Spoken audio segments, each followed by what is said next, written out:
नमस्कार साथियों। आज हम लोग इस लेक्चर में एलएचबी के जो मोस्ट इम्पॉर्टेंट क्वेश्चन है उसका संग्रह है दोस्तों इस पीडीएफ, और उसी को सॉल्व करेंगे। और दोस्तों ये जो संग्रह है ये लगभग 275 क्वेश्चंस का संग्रह है जो एलएचबी के मोस्ट इम्पॉर्टेंट क्वेश्चंस हैं, उसी को इन पीडीएफ में रखा गया है। और दोस्तों जो डिपार्टमेंटल एग्ज़ाम होता है जैसे कि एलडीसी हो गया, लिमिटेड डिपार्टमेंटल कॉम्पिटिटिव एग्जामिनेशन, तो उसमें जो है एलएचबी से जो बार बार पूछे जाने वाले क्वेश्चंस हैं उसी को जो है इसमें रखा गया है। चलिए दोस्तों स्टार्ट करते हैं अपने लेक्चर को। तो दोस्तों इसमें पहले क्वेश्चन में पूछ रहा है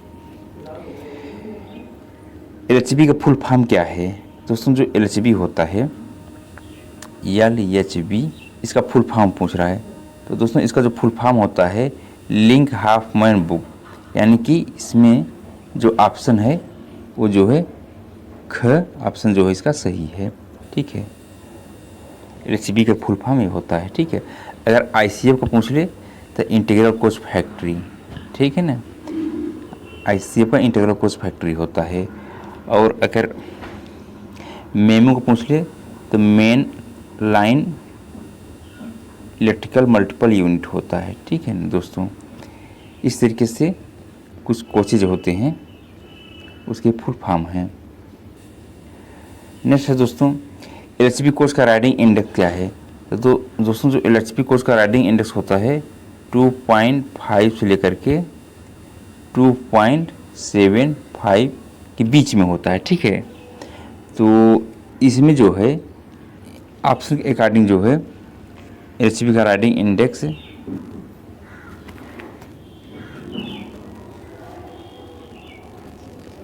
2.75 यानी कि जो मैक्सिमम राइडिंग इंडेक्स है, क्योंकि ऑप्शन दोस्तों 2.5 भी दिया है और 2.75 भी दिया है। ठीक है, तो जब दोनों ऑप्शन में है, ठीक है, तो आप मैक्सिमम जो इसका वो राइडिंग इंडेक्स है मतलब न्यूमेरिकल वैल्यू वो 2.75 कर दीजिए। ठीक है, क्योंकि इसका 2.5 से 2.75 होता है।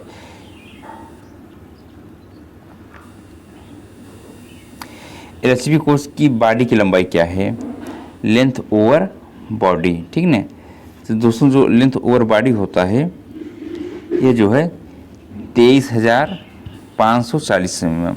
ठीक है, और लेंथ ओवर अगर कपलर पूछे तो लेंथ ओवर कपलर जो होता है ये 24,000 mm होता है। ठीक है, 24,000 mm जो होता है लेंथ ओवर कपलर, यानी कपलर टू कपलर जो लेंथ होती है वो 24,000 mm होती है, और लेंथ ओवर बॉडी 23,540 mm। इसका ऑप्शन जो है ग सही है।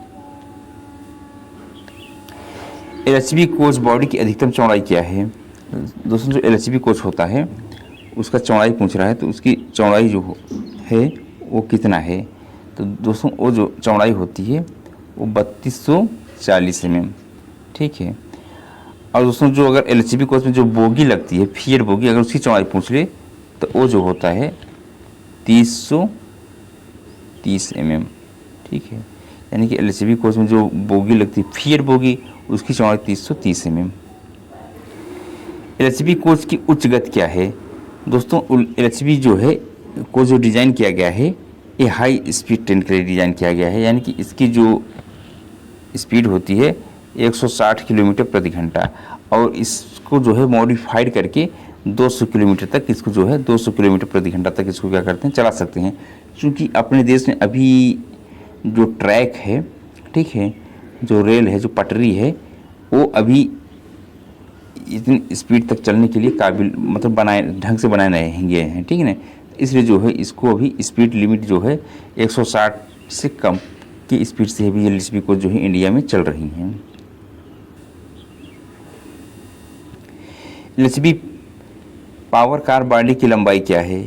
एलएचबी की जो पावर कार होता है दोस्तों उसकी बॉडी की लंबाई पूछना कितना है। तो दोस्तों उसमें जो बॉडी की लंबाई है वो जो होता है 24,430 24,430 mm। क्योंकि दोस्तों एलएचबी का जो पावर कार होता है वो उसमें 2 डीजी सेट लगे रहते हैं, ठीक है, जिससे कि जो रैक होता है उसके एंड पे होता है, तो उन सब में थोड़ी सी उसकी लंबाई जो होता है एलएचबी कोच से हल्का ज़्यादा होता है। चूँकि एलएचबी कोच की सीबीसी टू सीबीसी यानी कि लेंथ ओवर कपलर जो लंबाई होती है वो 24,000 mm होती है, ठीक है। अब 24,000 mm CBC to CBC height है, बट इसमें पूछ रहा है कि एलएचबी की पावर कार बॉडी की लंबाई यानी कि जनरेटर कार की जो कोच होता है उसकी लंबाई जो है कितना होता है, तो 24,430 mm उसकी लंबाई होता है।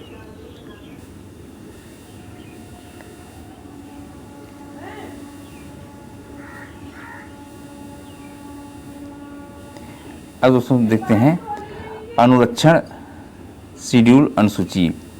अब देखिए दोस्तों इसमें जो है 7वें नंबर क्वेश्चन कर रहा है एलएचबी कोच D1 रख रखाव कितने समय बाद किया जाता है। तो दोस्तों जो D1 होता है प्रत्येक ट्रिप पे किया जाता है, यानी जो D1 शेड्यूल होता है एवरी ट्रिप पे किया जाता है, ठीक है। इसी तरीके से दोस्तों पूछ रहा D2, तो जो D2 होता है दोस्तों 1 मंथ प्लस माइनस 3 डेज, यानी कि इसको जो है ख कह सकते हैं, इसका जो है आंसर ख है। एलएचबी कोच का D3 जो होता है 6 मंथ प्लस माइनस 15 दिन, यानी 6 मंथ मतलब 6 तरीक 18 प्लस माइनस 15 दिन, ठीक है। एलएचबी कोच का SS1 रख रखाव कितने समय बाद किया जाता है। जो दोस्तों SS1 होता है वो 18 मंथ पे किया जाता है, यानी कि 1.5 साल, ठीक है। या तो फिर जो है 6 लाख किलोमीटर चल जाए, 6 लाख किलोमीटर चल जाए, ठीक है, तब जो है SS1 होता है। SS2, तो दोस्तों SS2 जो होता है ये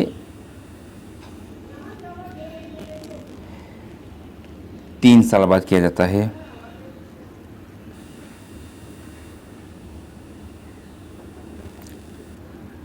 तीन साल बाद जो है SS2 किया जाता है। या जो है 12 लाख किलोमीटर चली जाए, 12 लाख किलोमीटर चली जाए तब SS2 करते हैं। SS3 कितने समय बाद किया जाता है, तो दोस्तों SS3 जो होता है 72 महीने बाद, यानी कि 6 साल बाद, या 24 लाख किलोमीटर चले जाए तो जो है SS3 करते हैं। अब वही पूछ रहा है दोस्तों एलएचबी कोच का SS1 शेड्यूल कितने किलोमीटर चलने के बाद किया जाता है। तो दोस्तों SS1 जो होता है इसको जो है 6 लाख किलोमीटर चलने के बाद करते हैं। SS2 कितने किलोमीटर बाद, अब 14 नंबर क्वेश्चन में कह रहा है कि SS2 जो है कितने किलोमीटर बाद चलने के बाद करते हैं, तो इसमें जो है 12 लाख किलोमीटर चलने के बाद करते हैं। इसी तरीके से पूछ रहा है कि एलएचबी कोच का POH रख रखाव कितने समय में बाद किया जाता है, यानी कि जो पीरियाडिक ओवरहालिंग होता है वह कितने समय बाद किया जाता है। तो दोस्तों जो पीरियाडिक ओवरहालिंग होता है वो जो होता है वो 24 लाख किलोमीटर, ठीक है, 24 लाख किलोमीटर, यानी कि जो SS3 होता है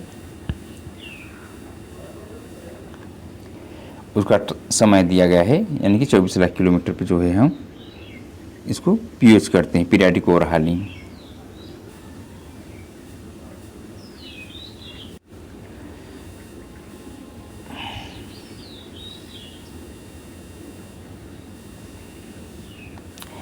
अब तकनीकी प्रश्न है दोस्तों, क्वेश्चन नंबर 16 में कह रहा है AC एलएचबी कोच में किस प्रकार का प्रयुक्त अग्निशामक यंत्र है, यानी कि जो आग बुझाने के लिए यंत्र प्रयोग किया जाता है AC एलएचबी कोच में, उसमें किस तरह का होता है। तो दोस्तों इसमें जो होता है अग्निशामक यंत्र जो होता है DCP होता है, DCP ड्राई केमिकल पाउडर, ठीक है दोस्तों, इसका फुल फॉर्म होता है। अग्निशामक यंत्रों को कितने अवधि के बाद दोबारा फिर से भरना चाहिए। तो दोस्तों जो रिफिलिंग होती है अग्निशामक यंत्रों में वो जो है 1 साल बाद 1 ईयर के बाद जो है दोबारा रिफिलिंग की जाती है। EOG का पूर्ण रूप क्या हो, यानी कि दोस्तों जो पूछ रहा है EOG इसका पूर्ण रूप पूछ रहा है, इसका पूर्ण रूप क्या है। तो दोस्तों जो EOB होता है एंड ऑन जनरेशन, इसका बोलते हैं EOG, इसको कहते हैं दोस्तों एंड ऑन जनरेशन।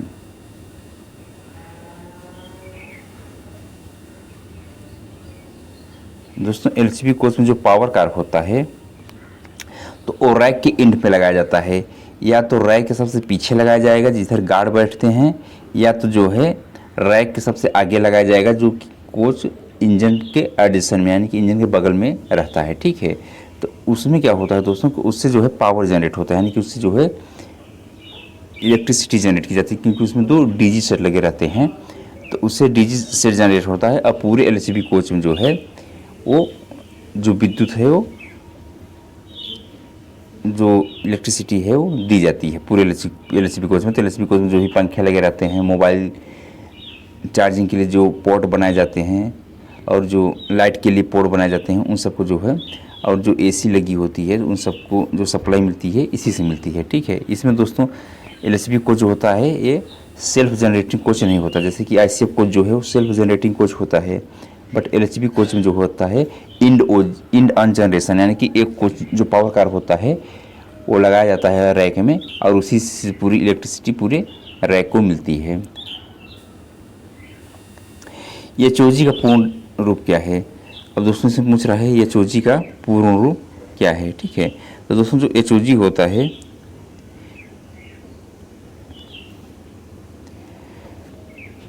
इसको कहते हैं HOG हेड ऑन जनरेशन, यानी कि EOG और HOG ठीक है ना, इसको बोलते हैं हेड ऑन जनरेशन। इसका फुल फॉर्म होता है head on generation.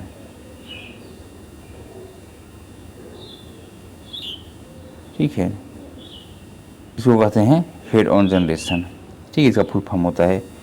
Hotel load क्या है दोस्तों? इसमें नेक्स्ट है होटल लोड, यानी कि होटल लोड से क्या तात्पर्य है?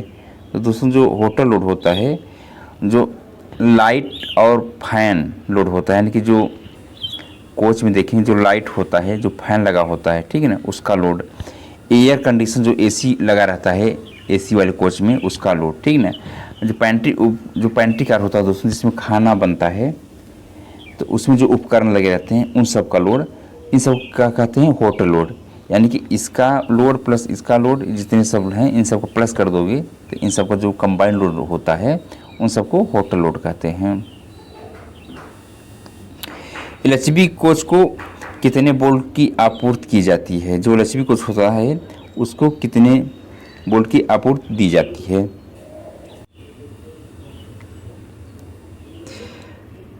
तो दोस्तों जो LCB कोच होता है उसको जो है 750 वोल्ट की आपूर्ति जो कि 3 फेज में दी जाती है। 350 वोल्ट AC 3 फेज इसको दिया जाता है। नेक्स्ट क्वेश्चन है LHB कोचों को कितने फीडरों से बिजली की आपूर्ति की जाती है? यानी कि पूछ रहा है कुल कितने फीडर होते हैं LHB कोच में। तो दोस्तों LHB कोच में जो फीडर होते हैं वो 2 की संख्या में होते हैं।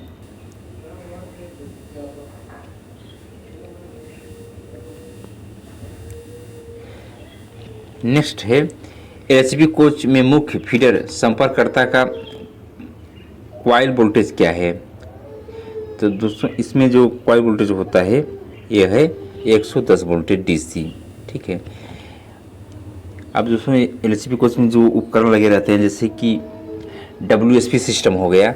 ठीक है, तो WSP सिस्टम को जो है 110 वोल्ट DC से चलती है, मतलब 110 वोल्ट DC पे कार्य करता है। ठीक है, इसके बाद जो है एक डिवाइस होती है जिसको बोलते हैं smoke fire and heat detection system होता है दोस्तों। स्मोक SFDS उसको बोलते हैं, SFDS smoke fire device system. तो वो भी जो है 110 वोल्ट DC पे कार्य करता है। इसी तरीके से और डिवाइस हैं जो कि 110 वोल्ट DC पे कार्य करते हैं।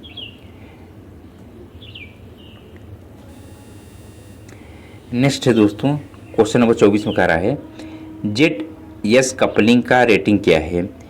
यानी कि जो ZS कपलिंग है उसका रेटिंग पूछ रहा है, उसका रेटिंग कितना है? तो तो दोस्तों उसका जो रेटिंग है 400/500 एम्पियर। कोचों में 10 डाउन ट्रांसफार्मर की क्षमता क्या है, यानी कि जो कोचों में स्टेप डाउन जो ट्रांसफार्मर होते हैं उसकी क्षमता क्या है। तो जो स्टेप डाउन ट्रांसफार्मर होते हैं दोस्तों, उसका जो क्षमता है वो 60 kVA का है। इसका आंसर जो है ग सही है।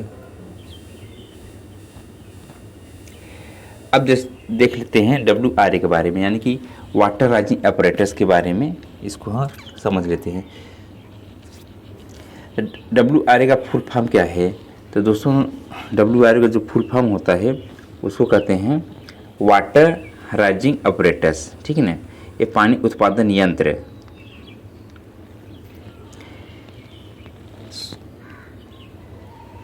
इसका जो है ऑप्शन नंबर यहाँ पे जो है ख सही है। इसको कहते हैं वाटर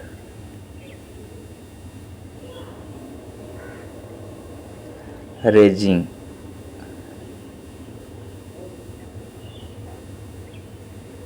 apparatus।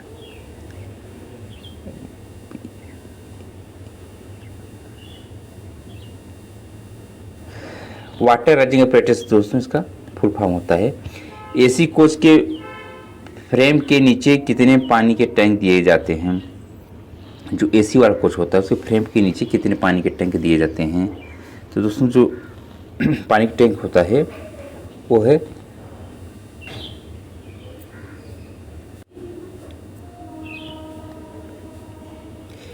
जो होता है 3 पानी के टैंक दिए जाते हैं। 685 लीटर के जो होते हैं 2 टैंक होते हैं और 450 लीटर का 1 टैंक होता है। इस तरीके से 3 टैंक दिए जाते हैं। कोच फ्रेम के नीचे उपलब्ध पानी की टंकी की क्षमता कितनी होती है। तो दोस्तों इसमें जो है 2 प्रकार के टैंक होते हैं।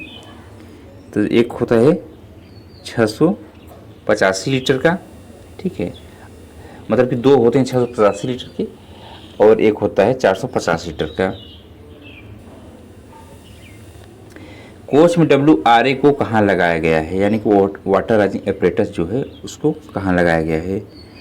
जो वाटर राइजिंग apparatus होता है उसको जो है अंडर फ्रेम में लगाया गया है।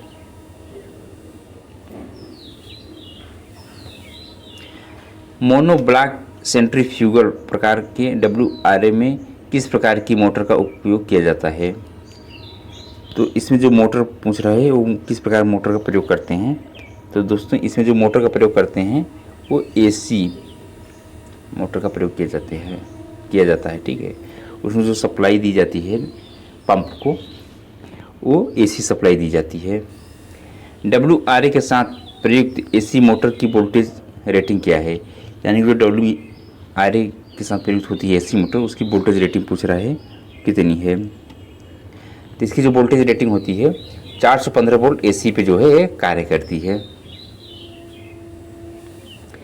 WRA में दी गई मोटर की क्षमता कितनी है। इसमें मोटर की क्षमता पूछ रहा है, जो WRA में मोटर की क्षमता पूछ रहा है कितनी है। तो ये जो है 0.5 HP यानी कि 0.5 हार्स पावर की इसकी जो है क्षमता है। WRA में किस प्रकार की मोटर का प्रयोग किया जाता है। अब मोटर का जो दोस्तों WRA में प्रयोग किया जाता है वो किस प्रकार का होता है। तो दोस्तों इसमें जो होता है 3 फेज इंडक्शन मोटर का प्रयोग किया जाता है। 3 फेज इंडक्शन मोटर का प्रयोग किया जाता है। दोस्तों जो WRA होता है वो 3 फेज इंडक्शन मोटर होता है जो कि 415 वोल्ट AC सप्लाई पे जो है वर्क करता है, जिसकी रेटिंग होती है 0.5 हार्स पावर की रेटिंग होती है, ठीक है। और ये जो माउंटेड होता है वो अंडर फ्रेम में माउंटेड होता है। WRA के पंप सेट में किस प्रकार की मोटर का प्रयोग किया जाता है। जो WRA का पंप सेट है उसमें किस प्रकार का मोटर का प्रयोग किया जाता है। तो उसमें जो मोटर का प्रयोग किया जाता है स्क्वायरल केज, उसमें जो है स्क्वायरल केज मोटर का जो है प्रयोग किया जाता है। ठीक है। पंप नियंत्रण का मुख्य उद्देश्य क्या है? क्वेश्चन नंबर 35 पूछ रहा है पंप नियंत्रण का मुख्य उद्देश्य क्या है। तो इसका जो होता है दोस्तों, WR पंप को क्या करता है, वो नियंत्रित करता है, यानी कि WR का जो पंप है उसको क्या करता है, नियंत्रित करता है।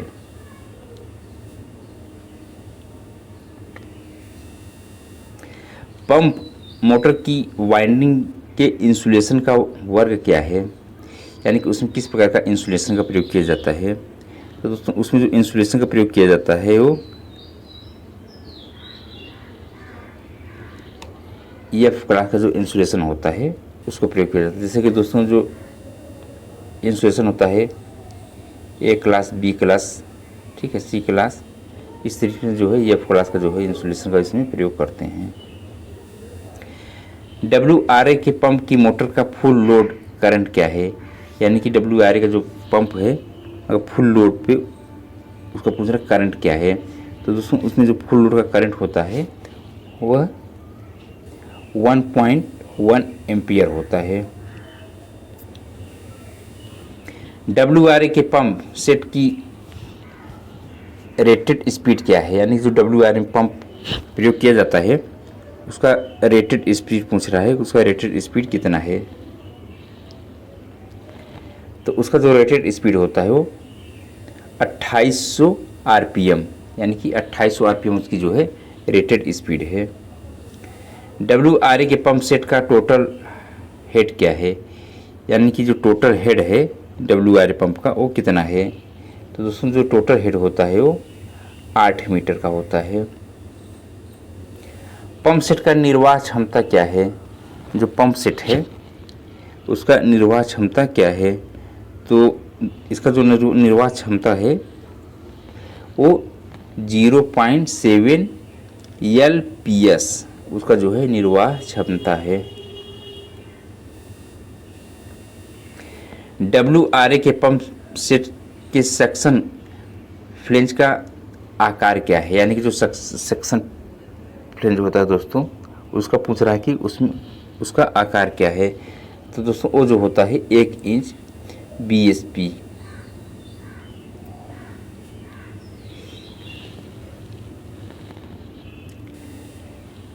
क्वेश्चन संख्या 42 का रहा है WRA के मोनोब्लॉक पंप सेट में प्रयुक्त सुरक्षा क्या है। तो मोनोब्लॉक में जो पंप सेट में प्रयुक्त सुरक्षा है दोस्तों वो जो है सिंगल फेजिंग, ओवर वोल्टेज और ड्राई रन। ठीक है, ये जो है सभी उसकी सुरक्षा, यानी कि इसका जो ऑप्शन होगा वो उपरोक्त, यानी कि इसका ऑप्शन जो है ये सही है घ, यानी कि उपरोक्त सभी। क्वेश्चन संख्या 43 में करा है AC कोच में कितने पंप सेट दिए जाते हैं, यानी कि AC कोच में जो है कितने पंप सेट दिए जाते हैं।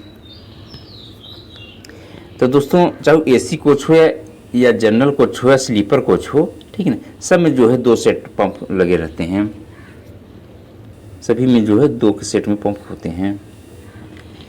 AC कोच में प्रत्येक पंप को कितने घंटे के लिए पंप कंट्रोलर द्वारा वैकल्पिक रूप से चलाया जाता है। तो दोस्तों ये जो है वैकल्पिक रूप से 4-4 घंटे के अंतराल पे चलते हैं। जैसे एक पंप चल रहा है 4 घंटा चला, फिर वो ऑटोमेटिक वो बंद हो जाएगा, फिर दूसरा पंप जो है स्टार्ट हो जाएगा, 4 घंटे चलेगा। क्योंकि जो दोस्तों ऑटो पे कर देंगे, इसका बटन होता है कंट्रोलर से, अगर उसको जो है ऑटो पे कर देंगे तो 4 घंटे पहला पंप चलेगा, उसके बाद पहला पंप बंद हो जाएगा, 4 घंटे बाद चलने के बाद उसके बाद जो है दूसरा पंप फिर 4 घंटे चलेगा। इस तरीके से 4-4 घंटे के अंतराल पे चलते रहते हैं दोनों पंप। अगर बाई दी मान लीजिए एक पंप खराब हो गया तो फिर एक ही पंप जो है कंटिन्यू चलता रहेगा, उसमें फिर सेटिंग्स करना पड़ता है